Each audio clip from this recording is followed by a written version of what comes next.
Let's do the same question. हम कहाँ पे थे? हाँ, we have integrated this x part.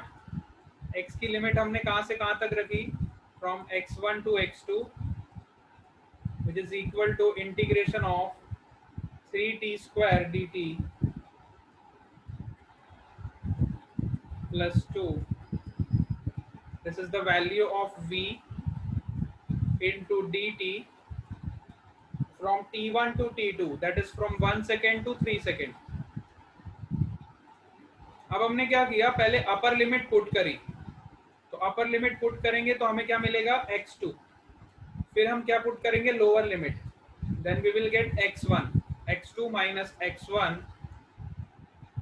Which is equal to, अब इसको इंटीग्रेट करोगे you will get t cube plus 2t, t cube plus 2t within the limits from 1 to 2, फ्रॉम 1 to 3. कितना दिया हुआ मैंने? 3 सेकेंड दिया हुआ है ना. हाँ, 1 सेकेंड से 3 सेकेंड.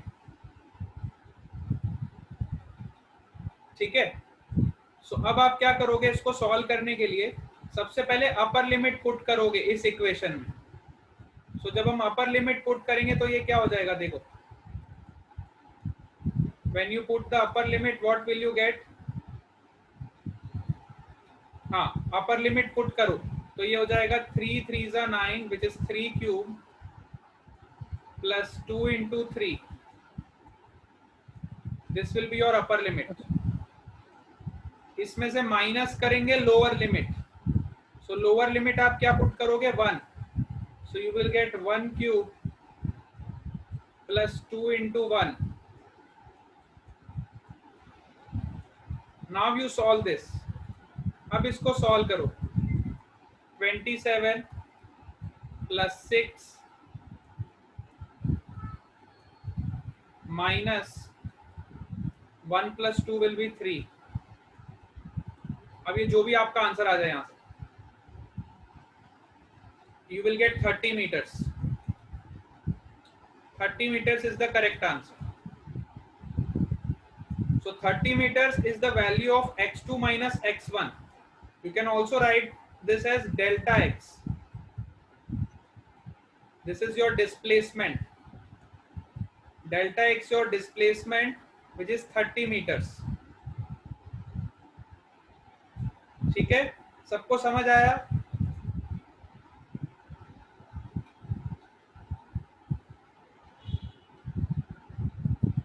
अच्छा, स्टार्टिंग में मैंने इसलिए कह दिया था 30 गलत है क्योंकि यहाँ पे मेरे को लगा 2 सेकेंड दिया हुआ है क्वेश्चन में.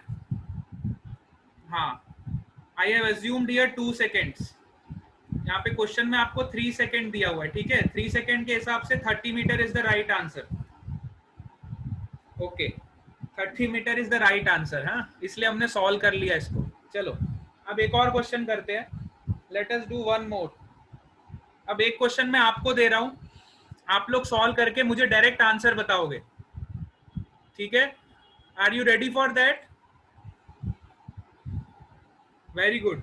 चलो, I am giving you one question, you have to solve.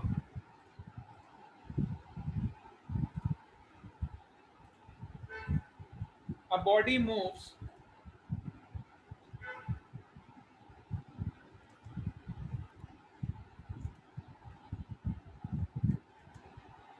at a velocity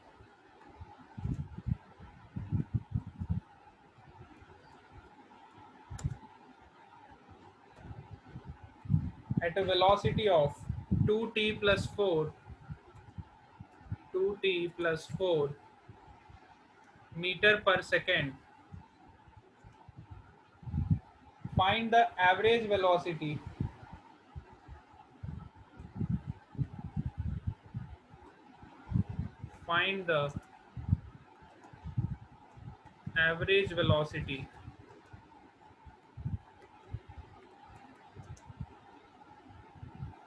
of a body from t equal to 1 second to t equal to 2 second given that initially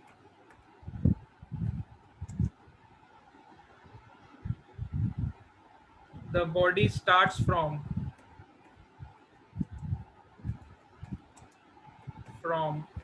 origin, given that initially the body starts from origin.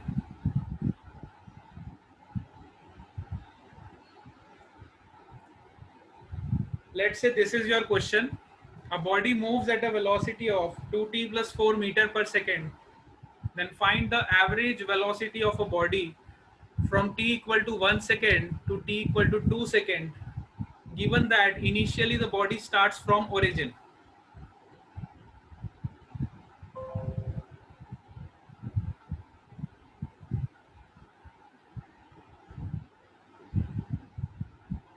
ठीक है, तो सबसे पहले मुझे average velocity बताओ. What do you mean by average velocity? हाँ, ये मैं पढ़ा चुका हूं आपको. What is average velocity?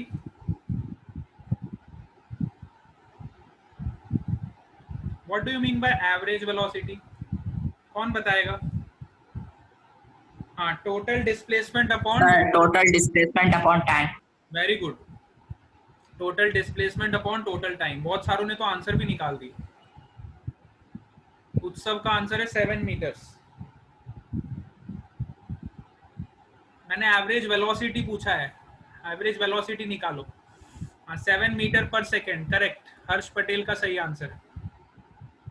चलो देखो, average velocity is defined as, बिल्कुल सही बताया आपने, x2 minus x1 upon t2 minus t1 upon t2 minus, और you can also write like this, delta x upon delta t. This is the definition of average velocity. You can also write delta x as your displacement upon time.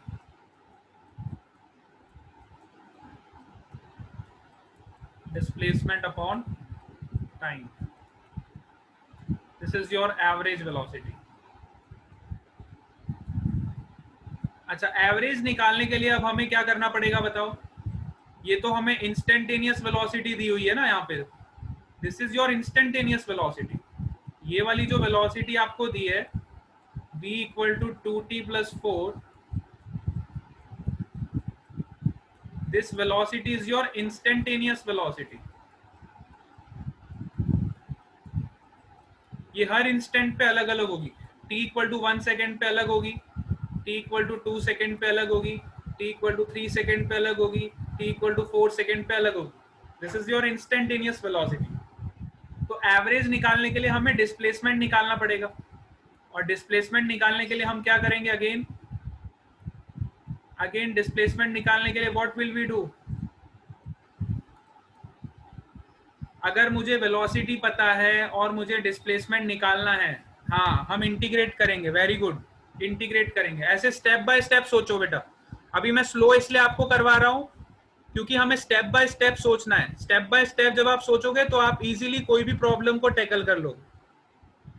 हाँ, बिल्कुल step by step सोचो. Yes. सो अगर हमें displacement निकालना है और हमें velocity पता है तो हम इंटीग्रेट करेंगे. We will integrate v dt to calculate the displacement. Integration of v dt is equal to integration of dx. ठीक है. अच्छा, अब v dt को इंटीग्रेट कहां से कहां तक करोगे? लिमिट्स क्या पुट करोगे? what are the limits from t equal to, yes, हाँ, t equal to 1 second to, limit दिया हुआ है बेटा आपको. टाइम क्या दिया हुआ है? 1 सेकेंड से 2 second. Time is varying from 1 second to 2 second, and position is varying from, अच्छा, इनिशियल 0 दिया हुआ है. हाँ, इनिशियल 0 दिया हुआ है. ठीक है. लिमिट्स क्या लगाओगे? 0 से v वेलोसिटी में और 0 से x डिस्प्लेसमेंट में. ठीक है, ये सोचना बहुत जरूरी है. 1 से 2 डायरेक्टली नहीं पुट करोगे. You will put the limits from 0 to t.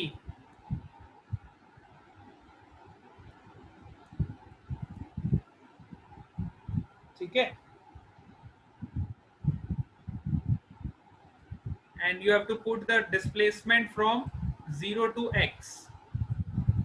क्योंकि हमें इनिशियल कंडीशन क्या दी हुई है, देखो initially the body starts from origin, ये कंडीशन भी आपको पढ़नी पड़ेगी. Initially the body starts from origin, so origin के लिए हम x की वैल्यू 0 रखेंगे जब हमारा टाइम 0 होगा, और जब टाइम t होगा तो x की वैल्यू x रख दी हमने. तो अब इसको इंटीग्रेट करोगे सिंपली. Sir 1 second. हाँ बताओ क्या दिक्कत है. सर 1 सेकंड टू 2 सेकंड क्यों नहीं रखे? 1 सेकंड से 2 सेकंड अभी मैं आपको बताऊंगा उसका कैसे यूज करना है. अभी हम जनरल इक्वेशन निकाल रहे हैं 0 से t तक के लिए. समझ आया? हाँ, पहले 0 से t तक के लिए निकालेंगे, फिर मैं आपको बता रहा हूँ 1 सेकंड और 2 सेकंड का क्या यूज है. हाँ, that I will let you know. First you integrate this term. हाँ, इसको इंटीग्रेट तो करो जरा. आंसर बताओ मेरे को, इंटीग्रेट करके क्या आ रहा है. इसको इंटीग्रेट करके बताओ क्या आंसर आएगा.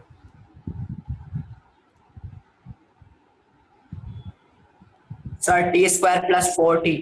Very good, T square plus 4t. Limits क्या रखूंगा? अच्छा, लिमिट्स रख के ही आ रहा है, ठीक है, very good. Which is equal to x. ये किसकी वैल्यू आ गई आपकी? x की वैल्यू आ गई.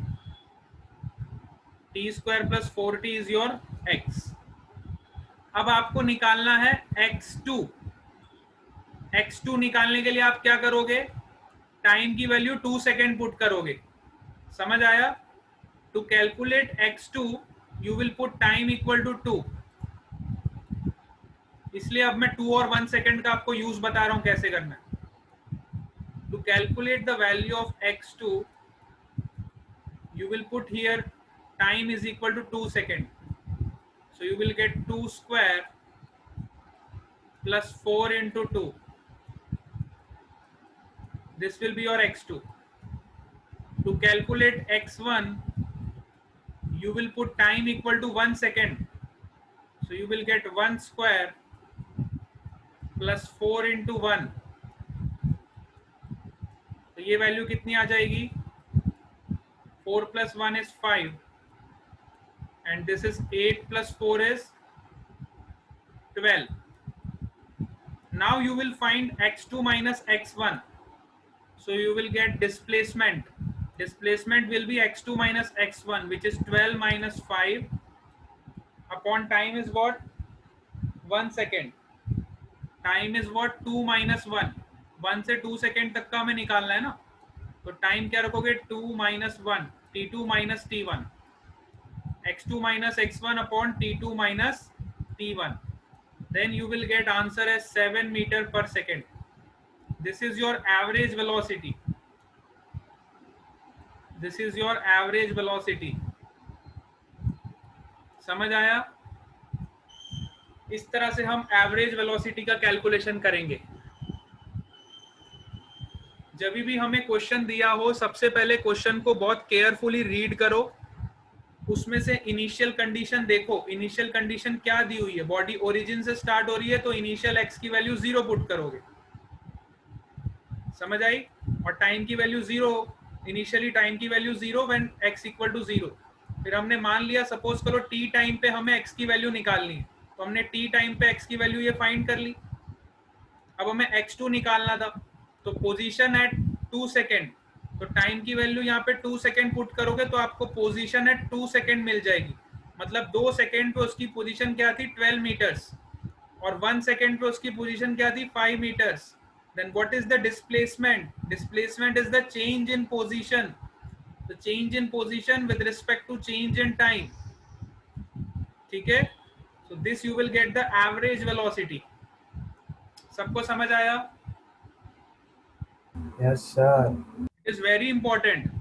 एक बार आप इसको स्टेप बाय स्टेप समझ लोगे, फिर आपसे कोई भी क्वेश्चन ऐसा नहीं होगा कि नहीं बनेगा. But you have to go step by step. इसमें बिल्कुल भी जल्दी मत करो, आंसर निकालने की कोशिश मत करो. You have to learn the steps. ये सेम स्टेप्स हम फॉलो करेंगे इस तरह के कोई भी क्वेश्चन को सॉल्व करने के लिए. चलो अब आज का मुझे आपको कंक्लूजन पॉइंट बताना था. बिना कंक्लूजन के मैं क्लास को लीव नहीं करूंगा. Now conclusion from today's class. आज की क्लास का क्या कंक्लूजन निकला?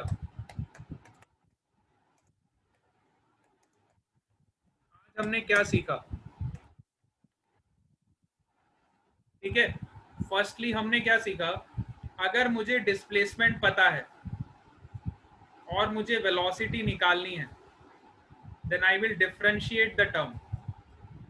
Suppose x is a function of time, it is given,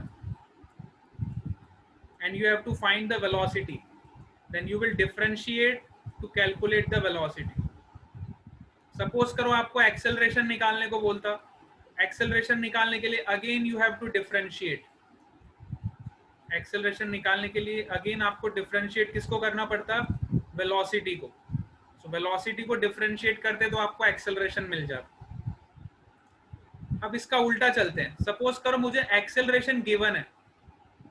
suppose करो acceleration as a function of time मुझे पता है और मुझे वेलोसिटी निकालनी है.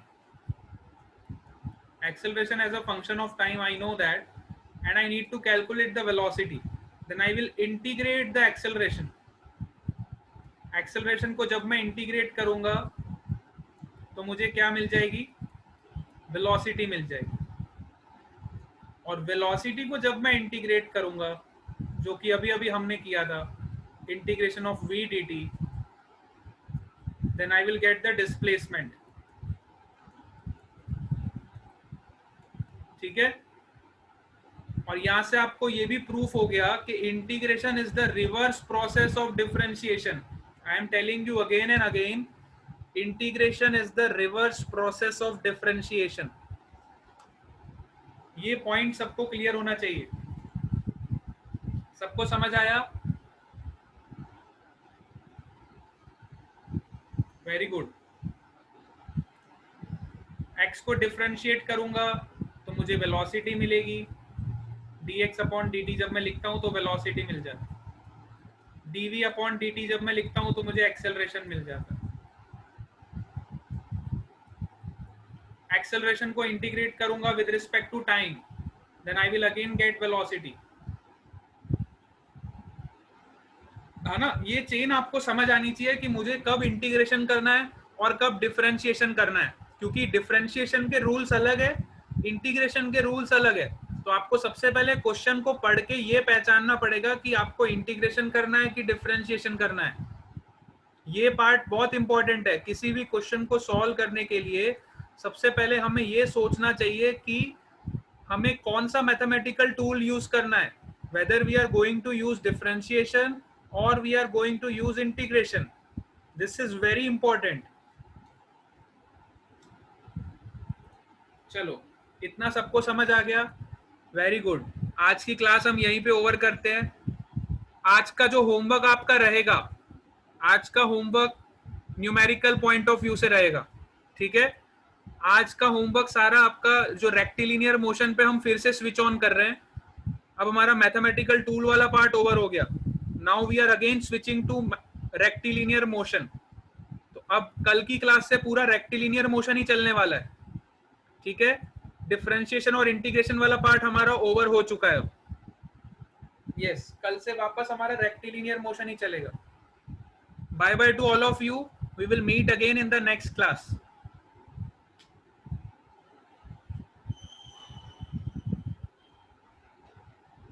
आज 3 PM से पहले होमवर्क भेज देना. क्यों, क्या हो गया बेटा?